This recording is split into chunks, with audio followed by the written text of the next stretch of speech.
तो हो गया था ना, यहां तक हम लोग देख लिए थे, ठीक है, सब हो गया था ना। प्राणियों में पोषण जो ये बता दिए थे, ठीक है, ये सब हो गया था।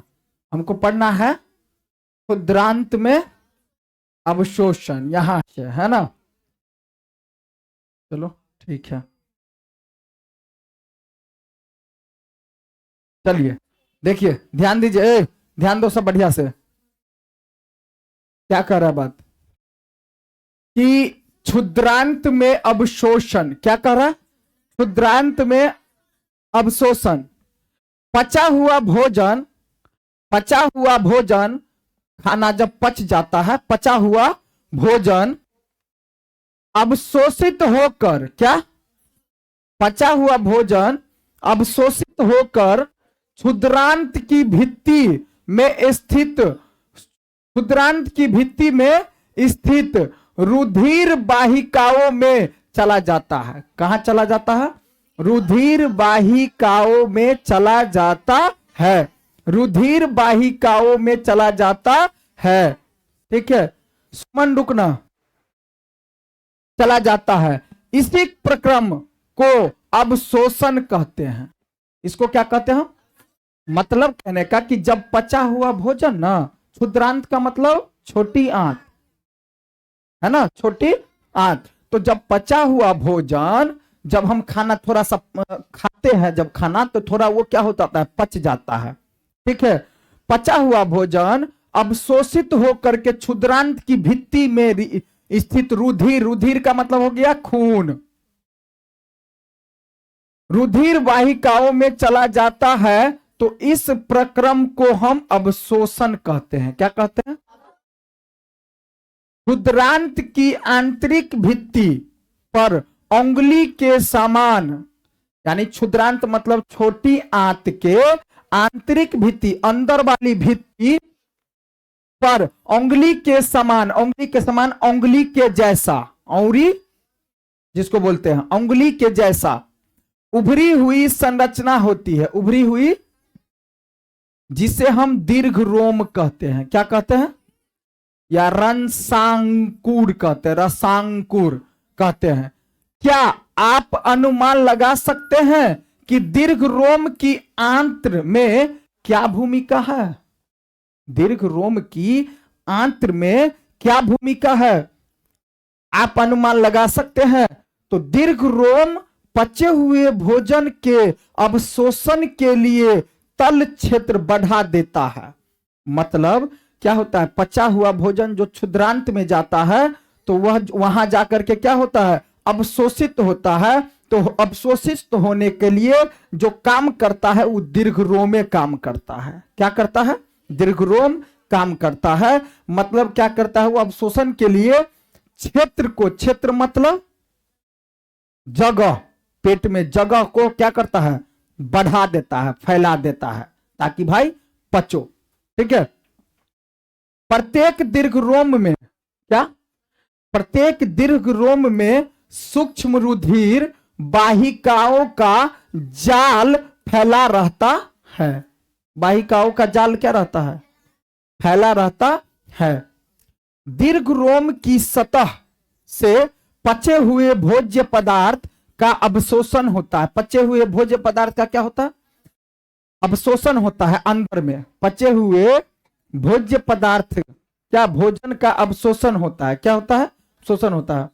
तथा यह रुधिर वाहिकाओं में चला जाता है। रुधिर वाहिका में क्या होता है, चला जाता है। और अवशोषित पदार्थों का स्थानांतरण रुधिर वाहिकाओं द्वारा शरीर के अलग अलग भागों तक पहुंच जाता है, तक होता है, जहां उनका उपयोग जटिल पदार्थ को बनाने में किया जाता है। इस क्रम को हम स्वांगीकरण कहते हैं। इस क्रम को क्या कहते हैं हम, स्वांगीकरण कहते हैं। कोशिकाओं में उपस्थित ग्लूकोज का विघटन, कोशिका में उपस्थित ग्लूकोज का विघटन ऑक्सीजन की सहायता से कार्बन डाइऑक्साइड मतलब CO2 एवं CO2 एवं जल में हो जाता है। ऑक्सीजन की सहायता से CO2 एवं जल में हो जाता है और ऊर्जा मुक्त होता है, मतलब ऊर्जा देता है। भोजन का वह भाग जिसका पाचन नहीं हो पाता है अथवा अवशोषण नहीं होता है बृहदंत में भेज दिया जाता है। तो देखो, भोजन का पचा हुआ भोजन कहा जाता है? छोटी आंत में। कहा जाता है? छोटी आंत में अवशोषित होता है। और जो भोजन नहीं पचा, जो भोजन तो नहीं पचा, तो भोजन कहां जाता है? बड़ी आंत में, बृहदंत्र में। कहा जाता है? अब पूछेगा कि जैसे हम रोटी खाए, कुछ खाए, मुंह में बहुते कुछ खाए ना, जी खाते हैं ना, तो पेट में जाता है। तो जो भोजन पच गया, पचा, जैसे कभी कभी कोई कोई चीज हम नहीं खाते हैं तो नहीं पच पाता है ना? बात समझ में आया? तो जैसे नहीं पच पाता है तो वो भोजन कहां चला जाता है? बड़ी आंत में। और जो भोजन पच जाता है वो कहां जाता है? छोटी आंत में जाता है, अवशोषित हो जाता है। बात समझ में आया? पचा हुआ भोजन कहां जाता है? छोटी आंत में चला जाता है। और जो भोजन नहीं पचता है वो कहां चला जाता है? वही कह रहा है, ऑक्सीजन की सहायता से कार्बन डाइऑक्साइड एवं जल में हो जाता है और ऊर्जा मुक्त करता है। भोजन का वह भाग जिसका पाचन नहीं हो पाता है अथवा अवशोषण नहीं होता है वह बृहदंत में चला जाता है, बृहदांत्र में, मतलब बड़ी आंत में भेज दिया जाता है। चलते हैं बृहदांत्र पर। तो जो भोजन, देखो इसका मतलब क्या हुआ कि अगर हम खाना खाए, खाना खाने के बाद पचा, तो देखो अब यहां खाना हमारा पूरा पूरा कहां जाकर के पचा? छोटी आंत में। तो अब पूछेगा कि खाना अंत तक कहां चला जाता है? छोटी आंत में। जो भोजन पच गया वो कहां चला जाता है? छोटी आंत में चला जाता है। ठीक है। और जो भोजन नहीं पचा, जो अवशोषित नहीं हुआ, वो भोजन कहां चला जाता है? बड़ी आंत में। तो अब देखते हैं वो भोजन बड़ी आंत में जा करके जो नहीं पचा, जैसे 2 गो पूरी खा लिया तुम, सब्जी खा लिया, तो एगो पूरी सब्जी पच गया, तो एगो पूरी सब्जी कहां जाएगा? छोटी आंत में। आ एगो पूरी कहां चला जाएगा? बड़ी आंत में, जो नहीं पचा। बस समझ में आया? तो अब बड़ी आंत में जाएगा तो देखते हैं वो पूरी के की हाल हो ऐसे। ठीक है, अब देखते हैं वो पूरी क्या होता है। ठीक है, अब देखो, तो अभी मान लो कि ये पूरी है जो बड़ी आंत में गया। ठीक है। बृहदांत्र क्षुद्रांत की अपेक्षा चौड़ी एवं छोटी होती है। देखो, छोटी आंत बड़ी होती है कि बड़ी आंत? छोटी आंत बड़ी होती है। बड़ी आंत क्या होती है? छोटी आंत से कम चौड़ी और छोटी होती है ना? अच्छा, चौड़ी तो होती है लेकिन छोटी होती है बड़ी आंत। यह लगभग 1.5 मीटर का होता है। कितना मीटर का? 1.5 मीटर का। कितना मीटर का? हाँ, बड़ी आंत कितना मीटर का? आऊ वाला 7.5 मीटर का बताया, 7.5 मीटर का बताए थे ना छोटी आंत। अब बड़ी आंत कितना बड़ा? 1.5 मीटर का। तो ये देखो कितना बड़ा हो गया। मतलब छोटी आंत को अगर तिरेगा तो कितना बड़ा होगा? 1.5 मीटर का। यहां से बहुत ज्यादा से ज्यादा वहां ई टेबल तक। लेकिन अगर छोटी आंत को जो तिरेगा तो यहां से ही दोनों कमरा पार, नहीं दोनों कमरा तो ये लास्ट वाला कमरा या बेंच तक तो जाएगा। ठीक है, तो वही बात देखिए।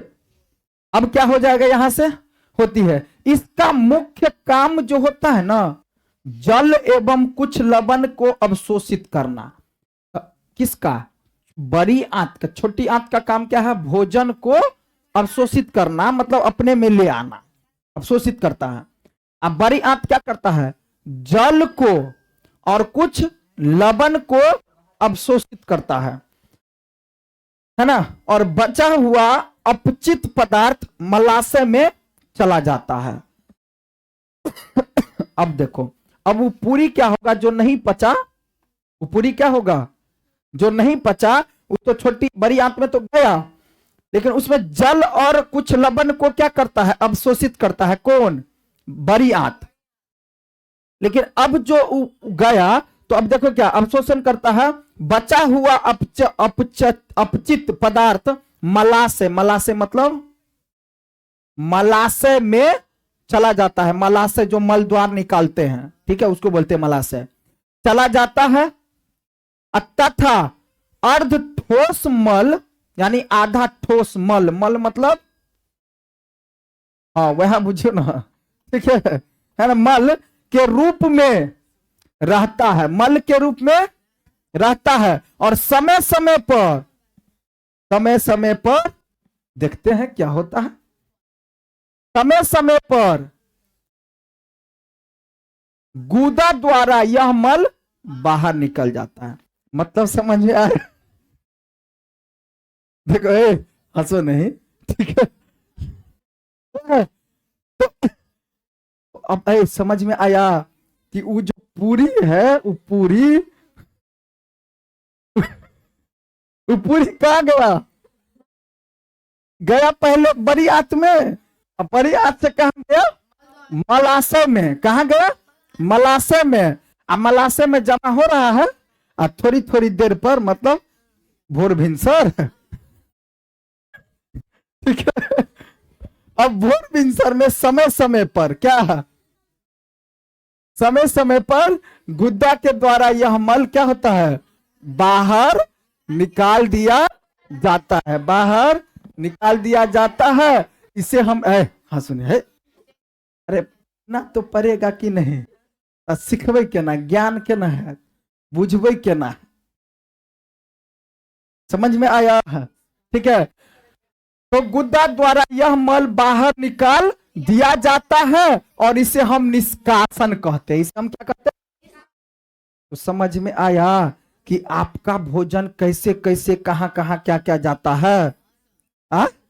एगो पूरी क्या हो गया, छोटी आंत में चला गया तो छोटी आंत में चला गया, अवशोषित हो गया, और नहीं पचा तो बड़ी आंत में। और जितना भी कचरा मल मूत्र इत्यादि वगैरह रहता है सब कहां, बड़ी आंत में जा करके अब मलाशय में चला जाता है, और मलाशय में जा करके फिर गुदा, ठीक है, बाहर निकाल दिया जाता है, ठीक है। तो बात समझ में आया था?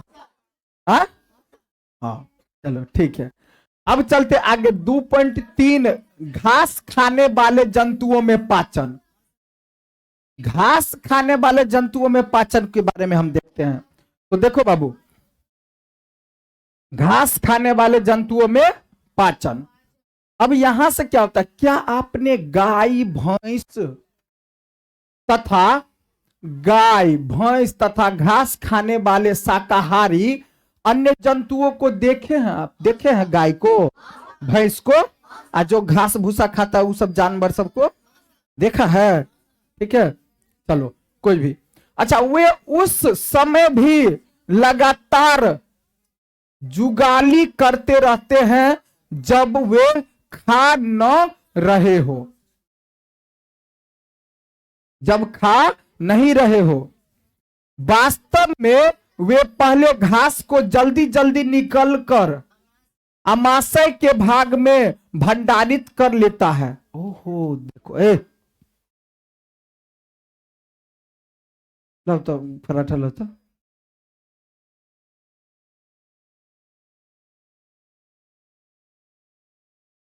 कहाँ ध्यान दे छे, दोनों तो बदमाश है, तीनों लक्ष्मी सरस्वती पार्वती।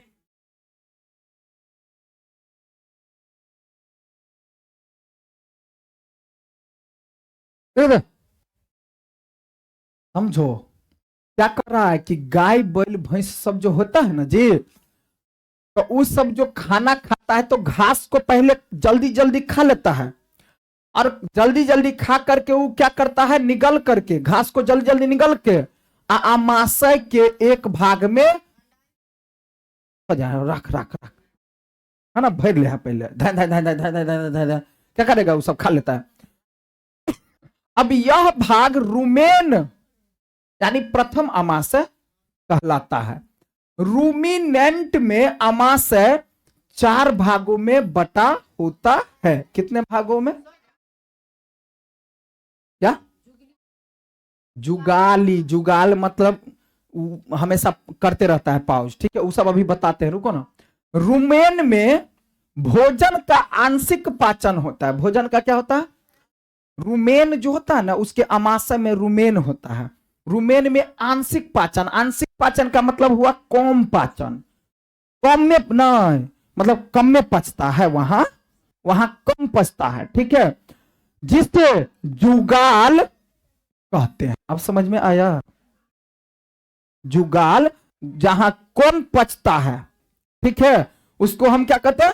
जुगाल कड या कहते हैं। परंतु बाद में वे जंतु इसको छोटे छोटे पिंडकों के रूप में पुनः मुख में लाता है, और देखो पिंडकों के रूप में मुख में लाता है, तथा जिसे वह चबाता रहता है, चबाता रहता है, और इस प्रक्रम को हम रोमंथन कहते हैं। इस प्रक्रम को हम क्या कहते हैं? रोमंथन कहते हैं। क्या कहते हैं? कहीं मक्खी बिठल होगा। क्या कहते हैं भाई? रोमंथन। तो बात समझ में आया? कुल मिला के बात क्या हो रहा है कि गाय बैल भैंस वगैरह जो घास खाता है, वो घास उसके आगे में देगा, तो वो देखना कि जल्दी जल्दी जल्दी जल्दी घास खाएगा, और वो घास खाने के बाद देखो, इसको बोलते हैं रुमेन। इसको क्या बोलते हैं हम? रुमेन। अभी हमको क्या कहा कि जंतु देखा है तो उस क्या लगातार जुगाली करते रहता, मतलब जब वे खा न रहे हो तो वास्तव में वो पहले घास को जल्दी जल्दी निगल कर अमाशय के एक भाग में भंडारित कर लेता है। कहां भाग? कहां? अमाशय में क्या कर लेता है? देखो अभी समझो, अभी देखो ये सब कैसे खाता है, तुम लोग कैसे खाता है सो समझा दिया, कहां क्या होता है, कैसे बनता है, कैसे बाहर निकलता है, बता दिया ना। अब देखो, अब इनका देखो, इसका मान लो ये क्या है भाई? गाय है या भैंस जो भी है। अब देखो ये इसका ग्रसनी हो गया, जैसे तुम्हारा ग्रसनी था ना अंदर में ग्रसनी का, तो ग्रसिका है इसका। अभी देखो ये घास क्या किया, शुरू में घास को खाया, आई पेट में क्या किया? जमा कर लिया, मतलब अमाशय में। अमाशय में पेट को क्या सॉरी, अमाशय में मतलब पेट में जो अमाशय होता है, वो अमाशय में घास सबको ठूस लिया पहले, धाय धाय धाय धाय जल्दी जल्दी। अमाशय में क्या हो गया? ठूस लिया। उसके बाद क्या किया? उसको और दो और दो और दो, तो जितना होगा जल्दी जल्दी पहले भर लेगा वो। बस समझ में आ रहा है? पहले गाय बैल भैंस कहां भरेगा? अमाशय में भर लेता है। अब अमाशय में भरने के बाद क्या करेगा? देखो ये रुमेन है ना, रुमेन, आई क्षुद्रांत है, क्षुद्रांत मतलब छोटी आंत इसका, ठीक है। अब ये अमाशय में क्या करेगा? भर लेगा। अमाशय में क्या होगा? भर लेता है। अब देखो अमाशय में भरने के बाद अब वो क्या करता है? देखो अमाशय में भर लिया, देखो निकल कर अमाशय में भंडार कर लिया। भंडार का मतलब होता है भर लेना, जमा करना। और यह भाग रुमेन के प्रथम अमाशय, रुमेन यहां है ना, तो रुमेन के में यानी कि चारों भाग में बटा होता है ना। रुमेन प्रथम कहलाता है, जो रूमिनेंट में अमाशय चारों भाग में बटा होता है। जो रुमेन में भोजन का आंशिक पाचन होता है, तो रुमेन में क्या होता है? मतलब कहने का क्या हुआ कि रुमेन में यहां, जैसे कि मान लो कि पहले यहां जमा किया, यहां, अब ये रुमेन है, तो ये रुमेन में थोड़ा थोड़ा पचा। मतलब मान लो कि पचना किसको बोलते तो बताए थे? पचना किसको बोलते हैं हम? भोजन का पचना कहां से शुरू होता है? मुंह से, मुंह से। अब पूर्ण रूप से भोजन कहां पचता है? तो छोटी आंत में जाकर के, वहां बताए थे। समाप्त कहां होता है पचना? छोटी आंत में पूरा पूरा पच जाता है। अब देखो पचना किसको बोलते हैं? जैसे मान लो कि देखो ये रोटी है, ये क्या है? रोटी है। ये क्या है?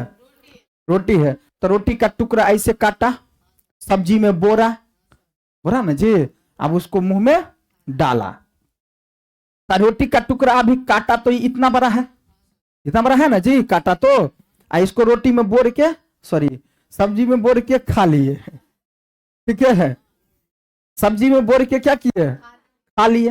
और जब सब्जी में बोर के खा लिए तब मुंह में जैसे ही रखे, तब मुंह में ना इसको तोड़ दिए, तो टुकड़ा टुकड़ा देखो ऐसा ऐसा हो गया, हो गया। तो कम देखो, अभी इतना बड़ा था, अब इतना ही बड़ा बड़ा हो गया, तो इसको बोलते हैं पचना। क्यों, क्या बोलते हैं, पचना। पचना किसको बोलते हैं, तो बड़ा चीज जब छोटा होता है तो उसको बोलते हैं पचना। अब समझ में आया। जैसे मान लिया ये छोरा के गुल्ली फोड़ दिल के आए,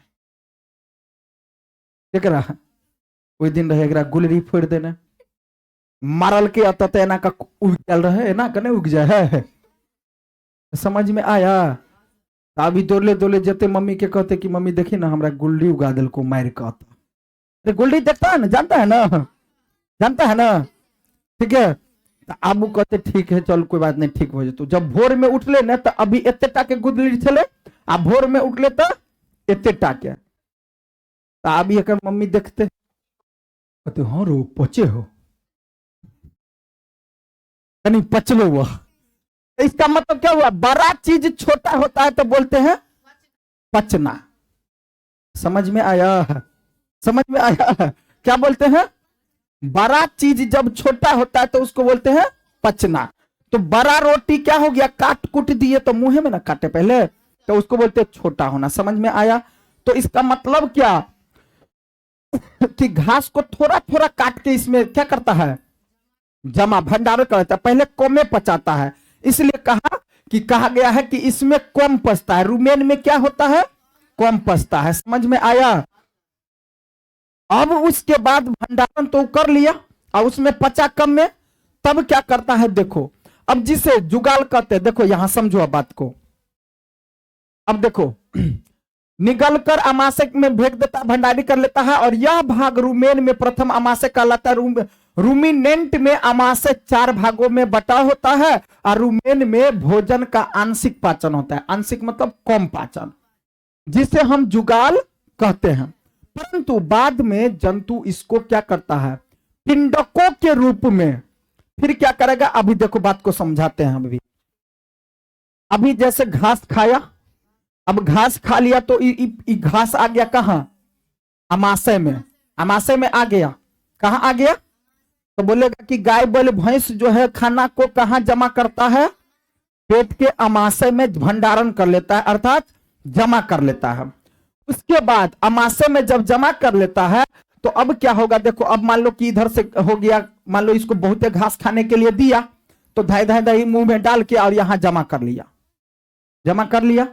अब उसके बाद जमा कर लिया तो अब ये क्या करेगा, अब जब जमा कर लिया समझता है कि अब हमारे पेट में अमाशय में भरपूर हो गया, तो उसके बाद ये खाना इधर से छोड़ देता है। मान लो बात समझ में आता है, तब खाना क्या होता है, छोड़ देता है। उसके बाद क्या करेगा, पिंडकों के रूप में, यानी जंतु इसको छोटे पिंडकों के रूप में मुख में ला लेता है, फिर यहां पिंडकों के रूप में यहां से घास को मुंह में ला लेता है, फिर यहां से क्या करेगा, मुंह में ला लेता है, ठीक है। अब मुंह में लाता है तथा जिसे हम वह चबाता रहता है हमेशा। तब देखना हमेशा तुम खा लिया, देखना कि भैंस खा लिया कब, लेकिन चबाता रहता है सांझों तक, शाम तक, हमेशा वो चबाता रहता है, चबाता रहता है, चबाता रहता है, चबाता रहता है, लेर पोटाई है, होता है कि नहीं होता है, ठीक है। वो अच्छा चीज रहता है, पगली है। देखो देखो वो जो होता है ना, लार होता है, क्या होता है, उसको जितना लार बनेगा ना उतना फायदा करता है। समझ में आया। वो जो पाउज जिसको बोलते हैं, हमेशा देखना पाउज करते रहता है, करते रहता है, करते रहता है, मतलब उसको मिहिन मिहिन पीसता है, बढ़िया से उसको पचाता है। घास जो हो गया वैसे जो बोरा में ठूस दिया था पहले, तब वो क्या करेगा, मतलब अमाशय में ठूस दिया ना था, वो फिर क्या करता है, हमेशा पचाते रहता है, पचाते रहता है, पचाते रहता है। वो 24 घंटा देखना कि मुंह में है ना, करते रहता है ऐसा। जब भी जगल रहेगा तो हमेशा पौज करते रहता है। अभी भी देखना गाय भैंस सबको हमेशा वो क्या करता है, मुंह चलाता ही रहता है ना। तो बात समझ में आया। तो कैसे पचाता है समझ में आया। पहले ठूस लेता है अमाशय में, फिर क्या करता है वहां, तो क्या करता है, रुमेन में थोड़ा सा क्या होता है, भोजन पचता है। और उसके बाद फिर क्या करता है, मुख में ला करके वह पाउज करते रहता है। ऐसे लिख देना, पाउज करते रहता है। बात समझ में आया, ठीक है, पाउज करते रहता है। इस प्रक्रम को हम रोमंथन कहते हैं। रोमंथन मतलब पाउज, रोमंथन कहते हैं। क्या कहते हैं, पाउच ने पाउज करना कहते हैं। क्या बोलते हैं, पाउज। अब देखो ई गाय बैल भैंस का हो गया, ई छोटी, ई देखो अमाशय हो गया, ई हो गया छोटी आंत ई वाला, और ई हो गया बड़ी आंत हो गया। ई जो हो गया सो क्या हो गया, अंधनाल हो गया, ठीक है, अंधनाल। ई ग्रसिका हो गया जिसके द्वारा जाता है, ठीक है, समझ में आया। अब समझते हैं दस्त। अब देखो दस्त इसका, कभी कभी आपको जल रूपी मल, पतले मल के बार बार निष्कासन की आवश्यकता होती है। इस स्थिति को हम दस्त कहते हैं। बोलेगा दस्त किसको कहते हैं, तो दस्त किसको कहते हैं। तो कभी कभी आपको जल रूपी मतलब जल पानी के तरह निकलता है, ठीक है ना?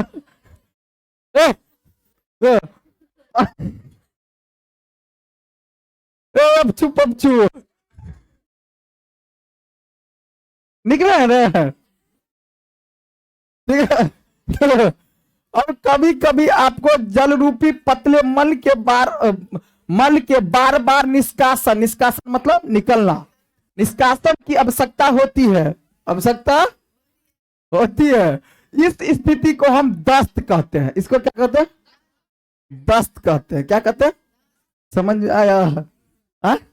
यह संक्रमण खाद्य विषाक्तता अथवा अपच के कारण, वो दस्त क्यों लगता है, वो पतला पतला क्यों होने लगता है, क्योंकि तुम्हारा खाना अपच हो गया, पचा नहीं बल्कि अपच हो गया। और जब अपच हो जाता है तो दस्त आने लगता है। मतलब मली सब रहेगा, मतलब वो सब कम है, आप पानी जैसा रहेगा, ठीक है। देखो भारत में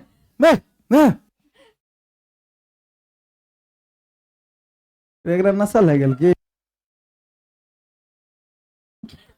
भारत में विशेषकर क्या, भारत में विशेषकर मतलब ज्यादातर बच्चों में यह अति सामान्य स्थिति है। जैसे भारत के लोगों में ये सब कैला तो गोलगप्पा सब एकदम दबा देलक, है ना, वो पास्ता ले दवर, है ना, वो पिज्जा ले, है ना, दे, है ना, पेट में खाते रहता है। तो वो जो अपच होता है क्यों, वो जो अरबर फरबर चीज सब जो धा को चपेट के ले धेने चल, तो वही क्या हो जाता है, अपच हो जाता है। क्या हो जाता है, अपच हो जाता है। हाँ, चरमावस्था में यह घातक भी हो सकता है। चरमावस्था में यह क्या होता है, घातक मतलब दिक्कत भी कर सकता है, ठीक है। इसका मुख्य कारण है शरीर से जल एवं लवण की अत्यधिक क्षति होना। अब उसके कारण क्या होगा, तुमको बार बार पतला पहनता, तुमको देखकर थक जाता होगा, है ना, शरीर जना बुझाएगा होता है ऐसा ना, तुम्हारा मतलब शरीर एकदम कमजोर, आप के लिए होता है ना ऐसा, कि जैसे क्यों, क्योंकि तुम्हारे शरीर से पानी वगैरह सब ज्यादा निकल गया, पानी सब क्या हो गया, ज्यादा निकल गया, तो इसलिए ऐसा होता है ना। चरम अवस्था में यह घातक भी हो सकता है। इसका मुख्य कारण है कि शरीर से जल और लवण क्या होता है, क्षति होना, यानी बर्बाद होता है, फालतू में क्या होता है, वो सब बर्बाद हो जाता है। इसे सहजता से नहीं टालना चाहिए, इसको टालना नहीं चाहिए, बल्कि दवा वगैरह चिकित्सा, चिकित्सक के पास जाने से पहले ही रोगी को उबाल कर, क्या, रोगी को उबाल कर ठंडा किए हुए जल में एक चुटकी नमक एवं चीनी का घोल पिलाना चाहिए। क्या पिलाना चाहिए? अब आज के बाद किसी को दस्त वगैरह होगा तो क्या करना, अपने डॉक्टर बन जाना। अरे डॉक्टर बना देंगे, ये देखो बन रहा है, माना करे है घोचू कही के।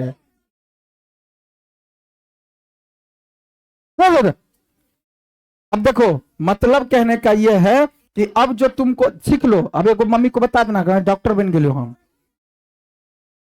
अब किसी को सुनो बता रहे हैं, अब देखो या तो वो डालो नहीं तो ORS घोल डालो, पहले समझो ना बात को। अगर किसी को अब दस्त होगा ना, ऐसा समस्या आ जाएगा, तो क्या करना, पानी को पहले उबाल लेना, मतलब गर्म कर लेना, और उसको थोड़ा ठंडा होने देना, थोड़ा ही नहीं गर्म में डाल देवे, आग लग जाए पेट में, ठीक है। तो अब ठंडा किए हुए जल में एक चुटकी नमक एवं चीनी का घोल पिलाना चाहिए, या तो नमक का या चीनी का डाल करके, उसमें नमक चीनी डाल करके और उसको पी लेना, तो क्या होता है, फिर दस्त आना बंद हो जाए, मतलब ठीक हो जाता है। ठीक है, तो डॉक्टर बन गया है ना। अब देखो, अब इसे जीवन रक्षक घोल, मतलब ORS घोल कहते हैं, जो डब्बा में मिलता है, ORS का घोल मिलता है ना जी, उसे हम कहते हैं। बात समझ में आया? या तो अपने से बना लो घर पर, नहीं तो डब्बा खरीद करके पी लो। तो समझ में आ गया बात? समझ में आ गया? तो अब अपने से बना लेगा। अब यहाँ पर डॉक्टर, वहां क्लिनिक खोल लेना, आज जो आएगा हो हमरा दस्त भगल है तो बता देना, ये लो लो, तो डॉक्टर बन गया तुम। लेकिन ऐसा नहीं है, धीरे धीरे होगा, ठीक है ना। चलिए, सेलुलोज की प्रचुर मात्रा, हो गया ना ये। सेलुलोज का पाचन करने वाले जीवाणु, देखो हिरन में, पशु में, हिरन इत्यादि के रुमेन जो होता है ना, रुमेन जो पेट में दिखाए थे, रुमेन था ना, ठीक है। तो रुमेन में क्या पाया जाता है, सेलुलोज का पाचन करने वाले जीवाणु पाए जाते हैं। सेलुलोज को पाचन करता है, सेलुलोज को क्या करता है, पाचन, मतलब कहने का घास में क्या होता है, सेलुलोज। ये सब जो घास खाते हैं ना, तो उसको घास को, जो घास के अंदर जो होता है सेलुलोज, उसको पचाने के लिए, पाचन करने के लिए जीवाणु पाए जाते हैं। किस में? तो रुमेन में। किसके रुमेन में? तो जैसे ये सब हिरन हो गया, पशु सब हो गया, उसके पेट के रुमेन में क्या होता है, सेलुलोज नहीं, जीवाणु होता है जो सेलुलोज को पचाता है, ठीक है, सेलुलोज को पचा। बहुत से जंतु, एक मानव सेलुलोज का पाचन नहीं कर पाता है, मतलब बहुत से जंतु और बहुत से मानव सेलुलोज का पाचन नहीं कर पाता है, सेलुलोज का पाचन नहीं कर पाता है। बात समझ में आ रहा है? सेलुलोज का पाचन नहीं कर पाता है।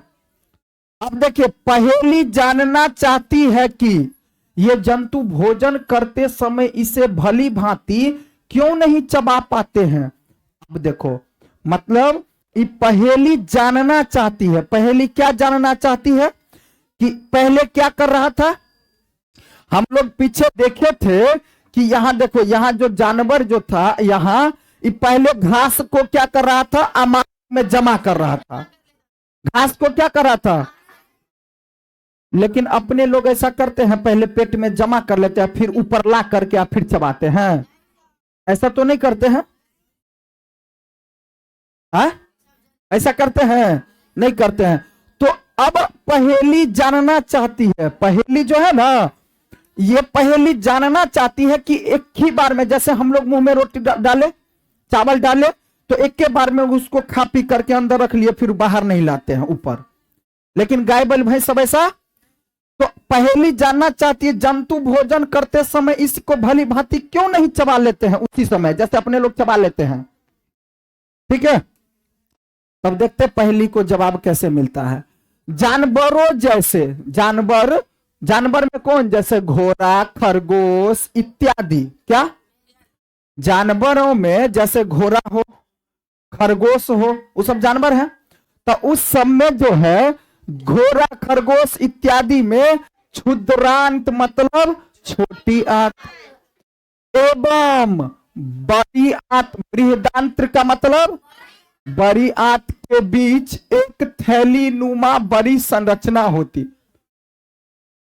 थैली नुमा का मतलब हुआ कि थैली जैसा, थैली जैसा, थैला जैसा एगो क्या होता है, संरचना होती है, जिसे अंधनाल कहते हैं। जिसे क्या कहते हैं, अंधनाल कहते हैं। देखो यहां अंधनाल बताए थे ना, देखो अंधनाल है, ये क्या है, अंधनाल है ना, अंधनाल। ये थैली नुमा संरचना होती है, थैली पन्नी के जैसा, ठीक है, थैला जैसा, ठीक है, अंधनाल होती है। ठीक, अंधनाल होती है, क्या होती है भाई, अंधनाल कहते हैं। भोजन के सेलुलोस का पाचन यहां पर कुछ जीवाणु द्वारा किया जाता है। जो भोजन के सेलुलोज का पाचन कहां, अंधनाल में किया जाता है। अंधनाल में, जो मनुष्य के आहार नाल में अनुपस्थित होता है। जो मनुष्य के किस में, देखो उसके किस में होता है, किस में होता है, अंधनाल में। जब क्या है, जानवर सब जो होता है, खरगोश हो गया, घोड़ा हो गया, तो उसके अंधनाल में रहता है सेलुलोज पचाने की शक्ति। लेकिन मानव में क्या होता है, आहार नाल में। कहा, आहार नाल में अनुपस्थित रहता है, मतलब नहीं होता है, नहीं पाया जाता है। तो इसके आहार नाल में तो पाया जाता है जानवर सबके, लेकिन मानव के आहार नाल में नहीं होता है। जो सेलुलोज को, जैसे कहते हैं ना, घास वगैरह सब अगर तुम खाएगा तो नहीं पचा पाएगा, हम लोग खाएंगे तो नहीं पचा पाएंगे उतना।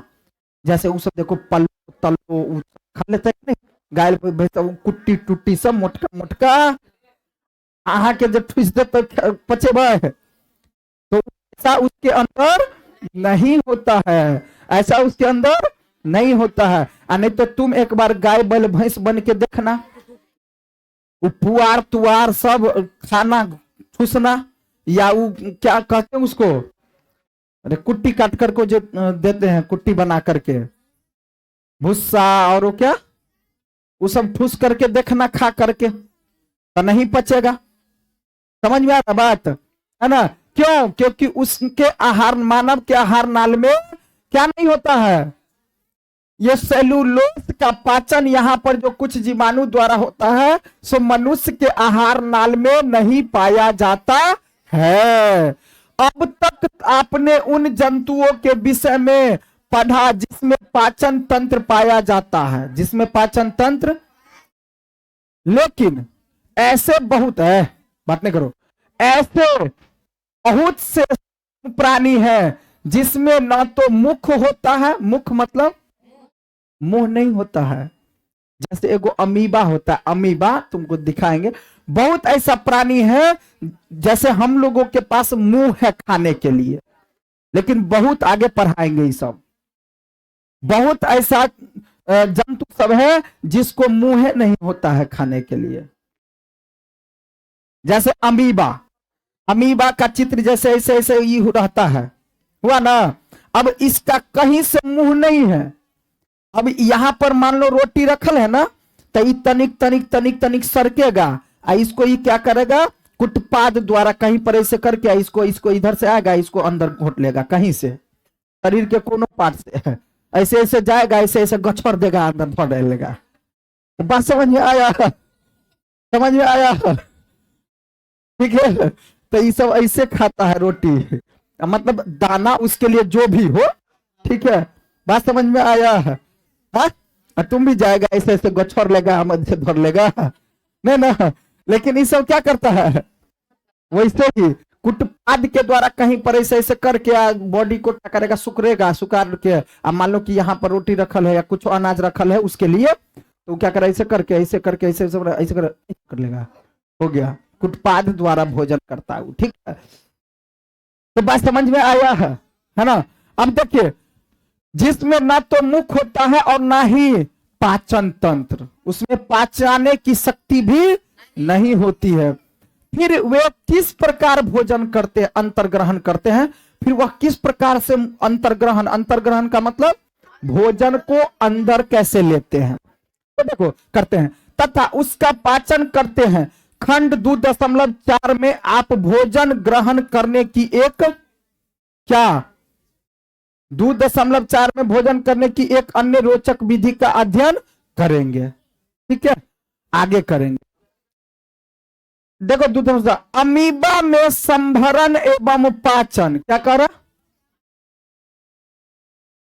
संभरण एवं पाचन। अभी हम बताए ना अमीबा, अभी बोले ना अमीबा, अब देखो अमीबा कैसे करता है, वो चीज देखेंगे। क्या नहीं दिखा भैया, देखो अमीबा जलाशय में पाया जाने वाला एक कोष्ठीय जीव है। पूछेगा अमीबा, जैसे तुम लोग, आदमी जो होता है कितने कोशिका से बना होता है आदमी का शरीर, अनेकों कोशिका से बना होता है, अनेकों कोशिका से बना होता है, लेकिन अमीबा केवल एक कोशिकीय जीव होता है, मतलब उसका शरीर केवल एक कोशिका से बना होता है, उसका शरीर केवल, जिसका शरीर एक कोशिका से बना हो उसको क्या बोलते हैं हम, एक कोशिकीय जीव कहते हैं। तो इसको देखो अमीबा, अमीबा कहां पाया जाता है, जलाशय में। कहा, जलाशय, जलाशय का मतलब जल तल जो नमी तमी रहता है ना, तो उसमें वो सब एकदम मतलब कदोई फदोई की तरह रहता है। ठीक है, जलाशय में पाया जाने वाला एक कोशिकीय जीव है। तो पूछेगा अमीबा क्या है, तो बोलना अमीबा जलाशय में पाए जाने वाला एक कोशिकीय जीव है। अमीबा की कोशिका में एक कोशिका झिल्ली होती है, अमीबा की कोशिका में एक कोशिका झिल्ली होती है, एक एक गोल सघन केंद्रक एक एवं कोशिका, कोशिका, ठीक है, मतलब उसके अंदर एक गोल संघन सघन केंद्रक एवं कोशिका भी द्रव में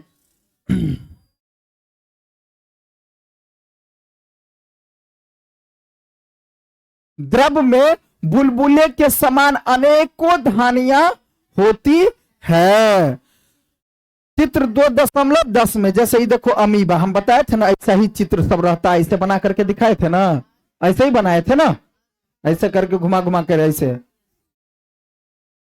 ठीक है, तो देखो यहां पर अब देखेंगे हम बुलबुले के समान, बुलबुले के बुलबुला जैसा ना, जैसे लग रहा है अमीबा बुलबुला छोड़ रहा है, देखो बुलबुला जैसा है कि नहीं, बुलबुला जो पानी में देखना करता है तो ऐसे ही रहता है, फिरियाल फिरियाल। ठीक है, रहता है कि नहीं रहता है। ठीक है, चलिए आगे क्या है कि द्रव में बुलबुले के समान अनेकों धानियां होती है, अनेकों धानियां होती है। अमीबा निरंतर अपनी आकृति एवं स्थिति बदलता रहता है, ओकर आकृति जो है ना उसका, किसका, अमीबा का, जैसे देखो उसका आकृति, अभी मान लो अमीबा ऐसे ऐसे ऐसे ऐसे ऐसे ऐसे है, फिर बाद में इसका चित्र ऐसे ऐसे ऐसे ऐसे कैसुनो हो जाएगा।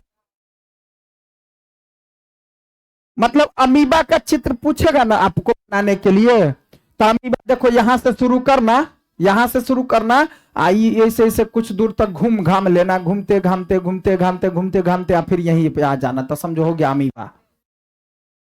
कैसे सुनो, ऐसे ऐसे कर दो, घुमा दो, ऐसे ऐसे करके ऐसे बना दो, अमीबा हो गया। अमीबा का चित्र कहेगा तो ऐसे बन जाएगा। समझ में आया बात। ठीक है, तो क्या कह रहा है, अब समान अनेकों धानियां होती है।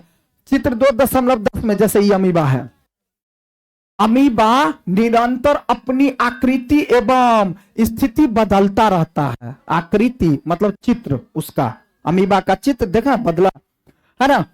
यह एक अथवा अधिक अंगुली के समान प्रबंध निकालता रहता है, मतलब एक या एक से ज्यादा ये प्रबंध अंगुली के समान कभी उधर निकल रहेगा। देखो ना, जैसे अगर चित्र बनाते हैं, इसका ऐसे ऐसे बनाए ना जी, ऐसे ऐसे बनाए, ऐसे ऐसे बनाए, तो देखो ये उंगली जैसा कहीं यहाँ, उंगली जैसा यहाँ, उंगली जैसा यहाँ, है ना, ऐसा निकालते रहता है।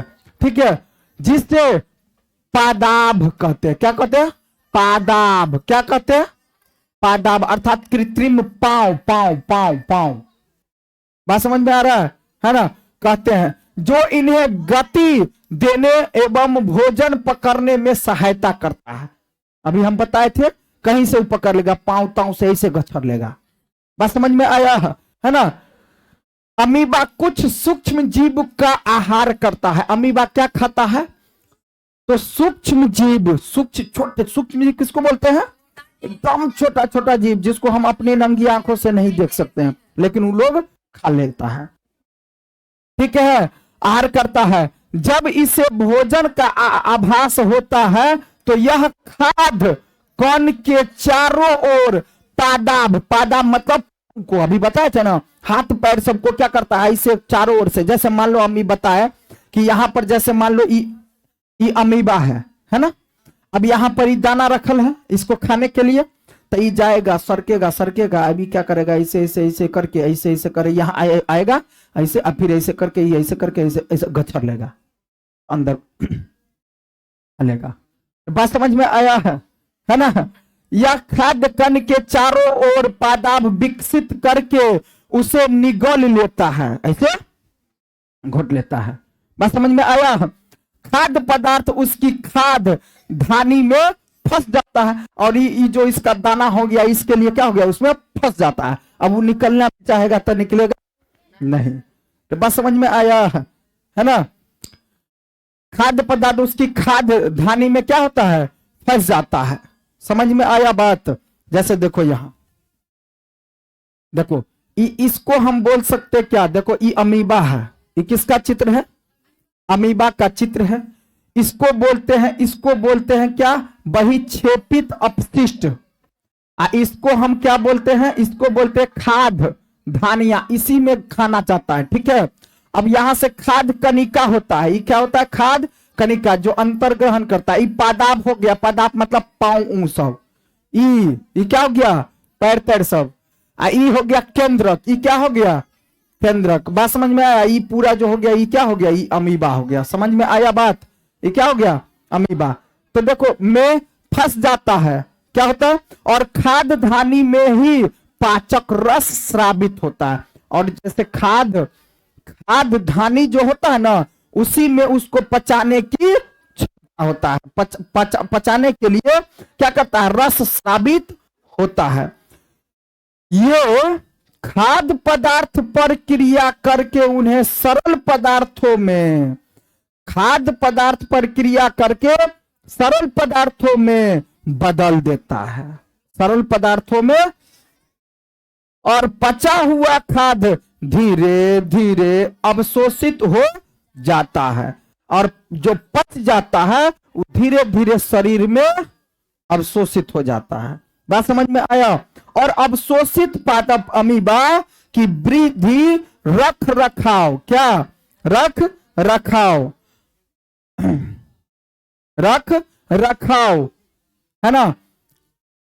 अवशोषित खाद्य पदार्थ का शरीर देखो क्या करा, एवं ऊर्जा, एक मिनट कहां गया जी, अपशिष्ट खाद्य धानी द्वारा बाहर निकाल दिया जाता है। आगे भाग गया, धीरे धीरे अवशोषित हो जाता है। अवशोषित पदार्थ अमीबा की वृद्धि रख रखाव एवं गुणन के लिए, किसके लिए, तो गुणन के लिए उपयोग किए जाते हैं, गुणन के लिए उपयोग किए जाते। हाँ, बिना पचा अपशिष्ट खाद्य धानी द्वारा बाहर निकाल दिया जाता है। भोजन के पाचन का आधारभूत प्रक्रम सभी प्राणियों में एक समान होता है। सभी प्राणियों में, जिसमें खाद्य पदार्थ सरल पदार्थों में परिवर्तित हो जाता है एवं ऊर्जा मुक्त होता रहता है, एवं ऊर्जा मुक्त होता रहता है। और अगले अध्याय में आप आंत्र द्वारा अवशोषित खाद्य पदार्थों का शरीर के अन्य भागों में स्थानांतरण के विषय में पढ़ेंगे, जो अगला अध्याय आएगा। ठीक है, तो इतना समझ में आया। अब देखो आगे क्या है। तो अमीबा कैसे भोजन करता है, समझ में आया? कहेगा अमीबा को भोजन करने के लिए मुंह होता है क्या? तो किसके द्वारा भोजन करता है? पादाप के द्वारा। कैसे? पांव, हाथ पांव जो होता है ना, तो उसके द्वारा क्या कर लेता, गोछड़ करके अंदर में रख लेता है, ग्रहण कर लेता है। ठीक है। जैसे प्रमुख शब्द, अब देखो अवशोषण का मतलब, देखो यहां अवशोषण जो होता है, ठीक है, अवशोषण, एमिनो अम्ल, स्वांगीकरण, पितरस, मुख गुहिका, रदनक, सेलुलोज, पाचन तंत्र, ये सब कुछ मुख्य बातें सब दिया है ना। पादाभ का मतलब क्या होता है? ग्रासिका बताए थे, ग्रासिका, ग्रासिका से जो जा रहा था। अग्नाशय कहां? पेट में जो है ना। अग्रचर्ण नक, देखो चर्व नक, वो जो होता है दंत होता है, दंत, दांत। ठीक है। पादाब का मतलब क्या होता है ना, पांव। रुमेन बताए थे पेट में। रोमंथी किसको बोलते हैं? जो सेलुलोज के द्वारा करता है क्या, जुगाली करता रहता है ना, है ना। लाल ग्रंथि वो सब पाया जाता है। अब यहां देखिए, अपने, आपने क्या सीखा, आपने क्या सीखा? जंतु में, जंतु, जंतु जो अभी बताए ना, जंतु में वो सब क्या है? जंतु है। जैसे पशु सब, हिरण सब, वो सब क्या है? जीव जंतु सब जैसे बोलते हैं ना, जंतु सब है ना। तो जंतु पोषण में पोषण आवश्यक भोजन, अंतर्ग्रहण की विधि एवं शरीर में इसका उपयोग सम्मिलित है। शरीर में इसका उपयोग क्या है? आहार नाल, स्रावी ग्रंथि संयुक्त रूप से मानव के पाचन तंत्र का निर्माण करती है। मानव के पाचन तंत्र का निर्माण करती है। इसमें मुख गुहिका होता है, ग्रसिका होता है, आमाशय होता है, क्षुद्रांत होता है, बृहदांत्र होता है, जो मलाशय में समाप्त होता है, तथा गुद्दा होता है, और पाचक रस स्रावित करने वाली मुख्य ग्रंथि होती है। कौन? गुद्दा। ठीक है। लाल ग्रंथि होता है, यकृत होता है, अग्नाशय होता है, जो आमाशय की भित्ति एवं क्षुद्रांत की भित्ति में पाचक रस स्रावित करता है। कौन? तो देखो बाबू, यहां से बात क्या आया, देखो आहार नाल पूरा बताए थे, आहार नाल होता है, बताए थे ना पूरा आहार नाल। तो आहार नाल में इस देखो, आहार नाल तथा स्रावित कुछ ग्रंथियां संयुक्त रूप से मानव के पाचन में, पेट में होता है। तो ये जो तंत्र का जो निर्माण करता है, इसमें क्या सब रहता है? तो देखो, मुख गुहिका होता है, मुंह से न शुरू होता है, भोजन का पचना कहां से?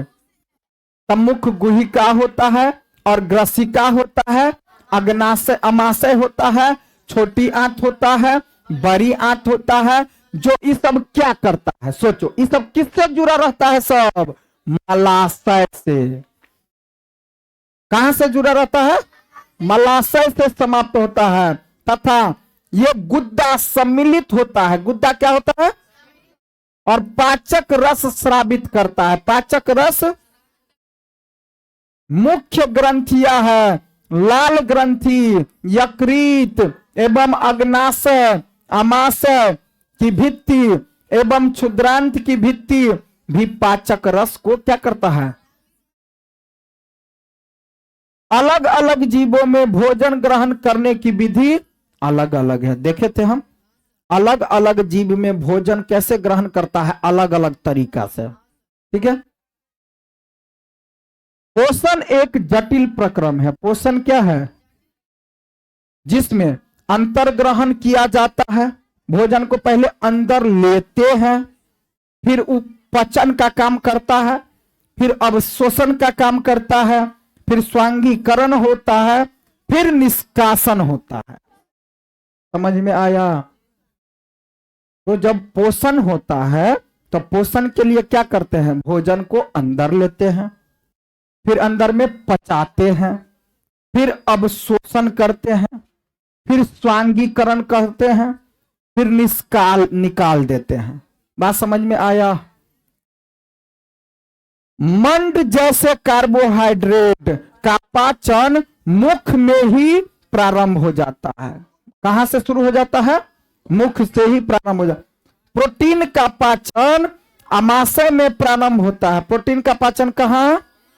आमाशय में प्रारंभ होता है। यकृत द्वारा स्रावित पीत अग्नाशय से अग्नाशिका स्राव एवं क्षुद्रांत भित्ति द्वारा स्रावित पाचक रस की क्रिया से भोजन के सभी घटकों का पाचन क्षुद्रांत में पूरा हो जाता है। कहां पूरा होता है?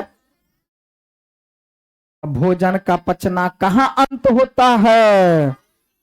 छोटी आंत में। पूछेगा भोजन की क्रिया कहां समाप्त होती है? पचने की क्रिया पचता कहां? पूरा पूरा। शुरू कहां होता है? मुंह से। मुंह से। ठीक, आगे। जल एवं कुछ लवण बृहदंत में अवशोषित होता है। जल और लवण कहां अवशोषित होता है? बृहदंत का है तो बड़ी आंत में।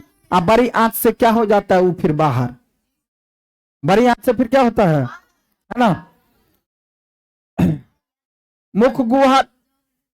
जल एवं कुछ लवण बृहदांत में अवशोषित होता है। अवशोषित पदार्थ शरीर के अलग अलग भागों में स्थानांतरित कर दिया जाता है और तब जाकर के वहां से अलग अलग भाग में बांट दिया जाता है।